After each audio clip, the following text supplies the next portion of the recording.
Spillover effects and recovery from the Great Recession.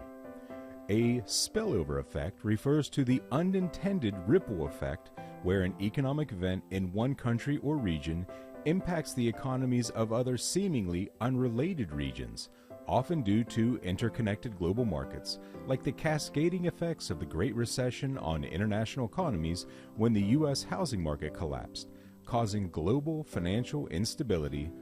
During recovery, these spillover effects can be positive, as economic growth in one area can stimulate growth in others. Key points about spillover effects and the Great Recession. Impact on global markets.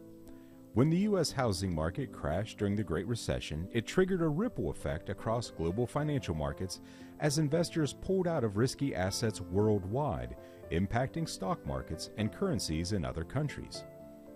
Positive spillover effects. While often associated with negative impacts, spillover effects can also be positive. For example, if a country experiences a strong economic recovery, it may lead to increased demand for goods and services from neighboring countries, boosting their economies. Factors influencing spillover effects. The degree of a spillover effect depends on the economic interdependence between countries, the severity of the initial event, and the global economic climate. Recovery from the Great Recession. The recovery from the Great Recession was significantly impacted by spillover effects as countries with strong economic ties to the U.S. experienced prolonged economic hardship due to the global financial crisis. The economy grew moderately after the Great Recession with the following developments. Real GDP. Real GDP bottomed out in the second quarter of 2009 and regained its pre-recession peak in the second quarter of 2011. Unemployment. Unemployment was at 5% at the end of 2007, reached a high of 10% in October 2009, and did not recover to 5% until 2015. Median household income.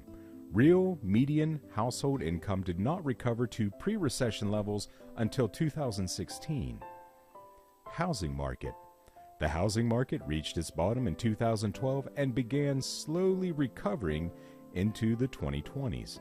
The Great Recession was the most severe recession in the post-war period in the United States, with a decline in gross domestic product, that's GDP, of over 4%. The U.S. government responded to the crisis by lowering interest rates, buying back mortgage and government debt, and bailing out some financial institutions.